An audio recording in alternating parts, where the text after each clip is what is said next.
you ever seen a dinosaur? Have you ever seen a bullet? No. Yeah, me neither. We're back. Took a little hiatus. I was at the beach. We missed you, man. Yeah, okay. I missed you. Yeah, okay. Ooh, sure you did. Jump into Ryder Cup?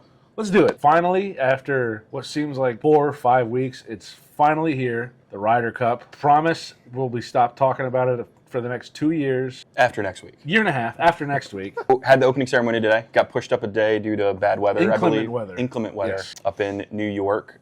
New York. I think if the opening ceremony indicates anything, this is going to be a rowdy weekend in New York. For sure, dude. For sure. Did you see the beer prices? It's like $18 for a generic draft beer. If I'm the one making decisions, I would make those beer prices a lot cheaper. A lot cheaper. Get the American crowd nice and lubricated, warmed up, vocal, They're if you going will. to show up pretty lubricated already. I think, some tailgating will be going on pre-game. What time would you get to Bethpage Black? If first tee time's 7:15 Friday morning, what time are you getting to the parking lot? So it's one of those things you got to pace yourselves. You can't sit there and just start racking them back, and then by noon, you have no idea where you are. I'm getting there at 3, and I'm cracking beers by 3:01. I think that's the only play. Yeah.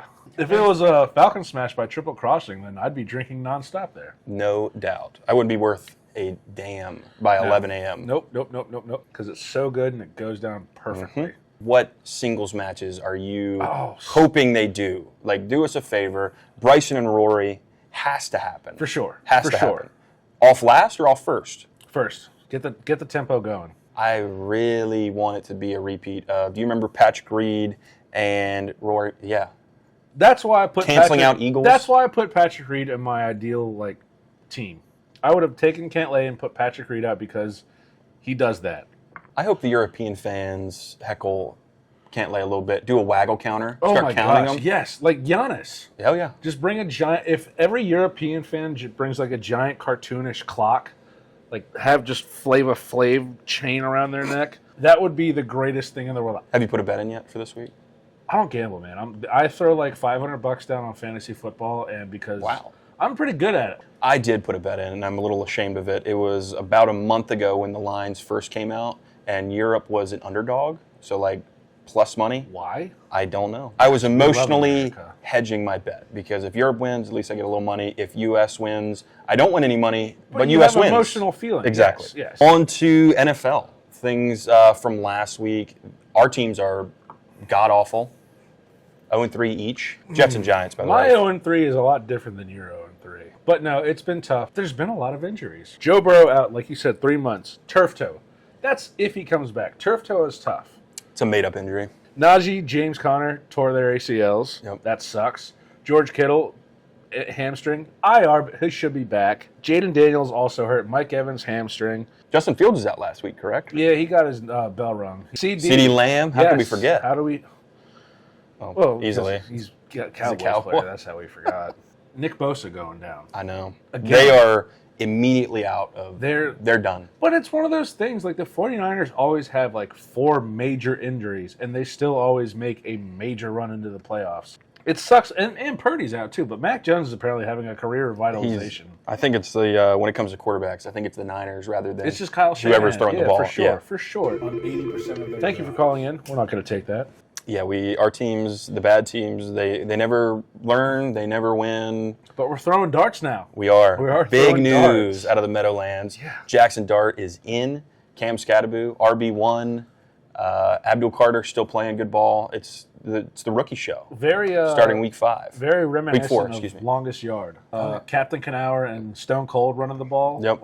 Oh my gosh. Jackson Dart didn't learn anything in 3 weeks of watching Russell Wilson. Of course not. He's learning how to be wow, God, that sucks. Don't do that. Who do you like this week? I'm taking Jacksonville over the 49ers. I like that. Jacksonville has, they learned from Mac Jones last year in practice. They're going to know exactly what he's doing. I think the wheels are going to fall off for the 49ers, for Mac Jones's comeback story. One of mine, we were talking about it earlier, there's a lot of juice now since yesterday about the Giants, Jackson Dart, Cam Scatterbo starting. With that said, the Chargers win by 30. I was going to say, speaking of juice, the Chargers are all juiced up. Oh, yeah. They are going to have a sack party on Jackson Dart. I like you guys against Miami on Monday. Dimes have been turned to pennies.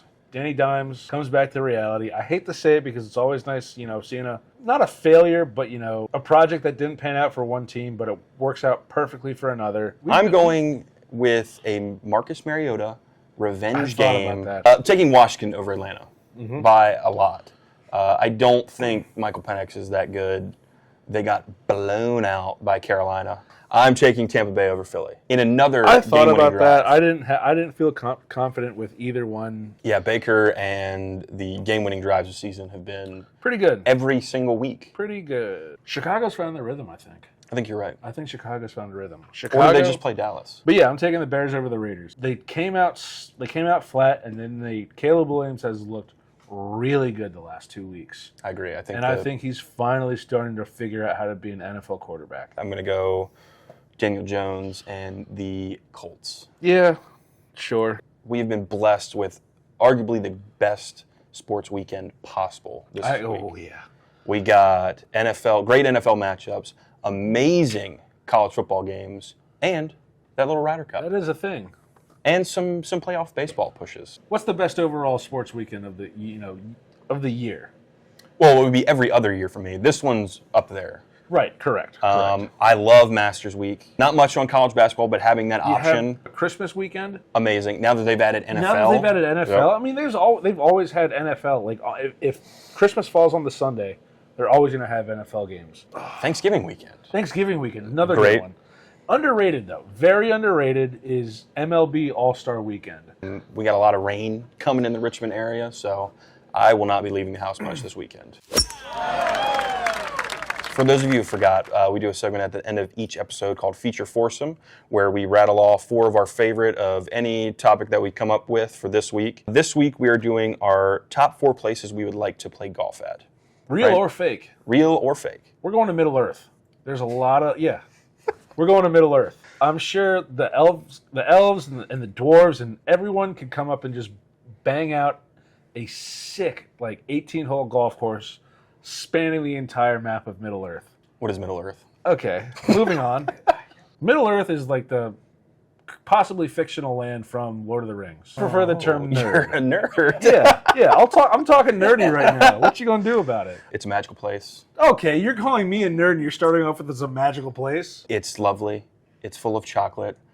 I'm going Willy Wonka's chocolate factory. The Oompa Loompas would make the craziest course. There's not water hazards. There's chocolate hazards. There's death hazards. Exactly. Everyone died there. No, Charlie lived. Allegedly, I didn't see the shot sequel. him out of a rocket. And then my second pick, I'm going to go Bowser's Castle from Mario Golf. I knew I should have picked that first. Just nothing screams fun like impending death and a giant dinosaur turtle spiked guy. The island from Lost. We're going to have a good time. We're going to make a golf course out of this. I'm taking the putt-putt course from Happy Gilmore. That's a great one. Because there's nothing You're gonna better die, clown. than screaming out, "You're going to die, clown." I'm terrified of clowns. Thanks, Mom and Dad. I'm not a clown guy. No, nobody is. And if you are, you're not welcome on this podcast. I'm going with Los Santos from GTA 5. It'd be a blast. Yeah. But you'd also have to worry about bullets flying over your head every 5 seconds. I think it's worth it. I think it'd be fun. After that, I would go Tatooine from Star Wars. A lot of bunkers. We get to ride around on the little carts. How are you going to call me nerdy for going to Middle Earth and you pull out Tatooine? Star Wars isn't nerdy. Okay. So you even knew what it was. You are a nerd. Because, I'm a real nerd. You're a wannabe nerd. Speaking of being a nerd, Jurassic Park. That's my last pick because the island of Isla Nublar is beautiful. How are you going to give me shit for Los Santos and you're going to Jurassic Park? Yeah, dinosaurs I would feel much more comfortable with than bullets. You ever seen a dinosaur? Have you ever seen a bullet? No. Yeah, me neither.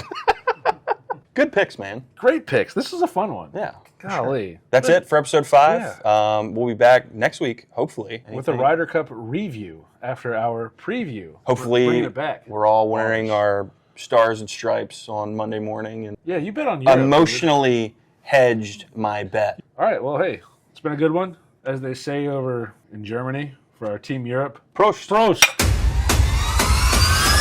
You're supposed to drink. I'm out. Oh, my God.